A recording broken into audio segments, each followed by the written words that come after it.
All right, working on a couple new features of this guy.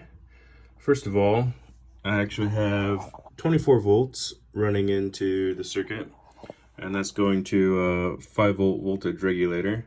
And so 24 volts runs into this rail and then gets converted through the regulator to 5 volts here. That gives me 24 volts here for, some future expansion, whatever that might be. So that's the interesting part, but there was another part of the system here that I wanted to see if I could figure out, and that's if I could make something happen while the whole circuit was in operation. So like right now, nothing's really happening, so, nothing's happening. And there's certain parts of the system that have, various aspects, like when we turn the dial here, we get a light to turn on, and when we release the dial, the light shuts off. Okay, so that seems interesting, but if we actually dial a number, we'll see that, the light's off because the dial has returned, and then there's a delay, and then once the math computation happens, we get this circuit here to light up, and that causes the LEDs to light up. And so I've put a transistor on the output of those, and that's actually using an AND gate with two diodes back there. That basically says if either of the two digits, if you will, have a value, then turn on this transistor, which turns on the LED.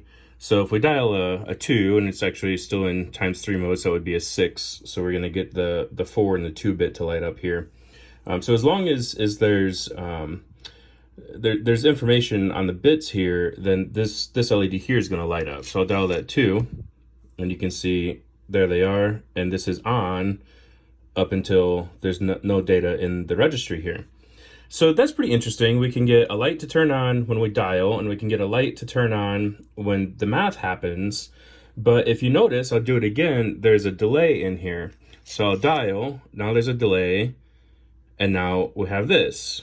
And so if I wanted to have a light turn on for the whole duration of when the circuit is actually doing something, we'd have to get a little bit more interesting, right? We have to fill that gap in between there. I'll do it again. So we need to fill that gap while the math is happening and doing that, right? So what I've done is I've set up a 555 timer in monostable mode here, and I've used 2 resistors here, which end up being about 41 kiloohms, and a 68 microfarad capacitor. And with those 2 resistor capacitor, with that resistor capacitor network, I end up getting about 3.1 seconds of delay. And so if I put this LED back into the circuit, okay, what you'll see here is that as soon as we turn on the dial, this circuit's going to turn on, and it's going to be on for 3.1 seconds. And what you'll see is that 3.1 seconds fills the gap in between when the dial goes off and when the math happens.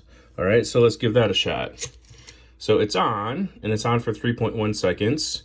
Now this guy has turned on and filled up the gap there. So if we look between this LED and this LED, we'll see that even when the dial isn't doing anything, we still have at least one light representing that the circuit's in operation while it's doing something. So it's doing something, it's still doing something, it's still doing something, and this guy goes out. So now we don't have any gaps. Okay, so what we can then do is essentially go through an AND gate, and we can do that with 2 diodes, right? So I have a diode on the output here and a diode on the output here. And I bring them together into a transistor, and they're going to act like an AND gate. And if I bring this LED back into the circuit, now what's going to happen is as long as either this one or that one is on, or both of them, then our final LED will be on. So if I dial now, we can see that we have an LED that stays on while the circuit's doing something. And even if I dial a big number, like a 9, we still catch that gap, and we still have an LED that's on as long as the circuit's actually doing something. And as soon as these expire, it goes off. So now I basically have an in operation indicator, which is actually really cool.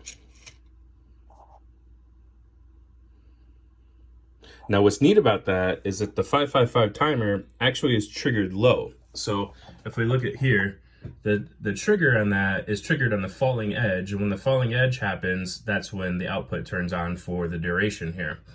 And so that actually works out really well, because while I'm showing you this LED turns on when we move this, that's not what actually happens in reality. So it happens in reality, you see I actually have this green wire here is the input from the rotary dial, and I have it going through an inverter. And so the inverter is what's driving this LED. But in reality, what happens is that the signal coming out of this is intended to disconnect the speaker on your phone while you're dialing. Otherwise, you would hear a bunch of clicks, right? So there's two circuits in here. One is the green-blue circuit, and that's what actually pulses. And then the white circuit is what interrupts the speaker. And so the speaker, you can see I have the oscilloscope on the actual output of that circuit. It's always held high at 5 volts right until you dial.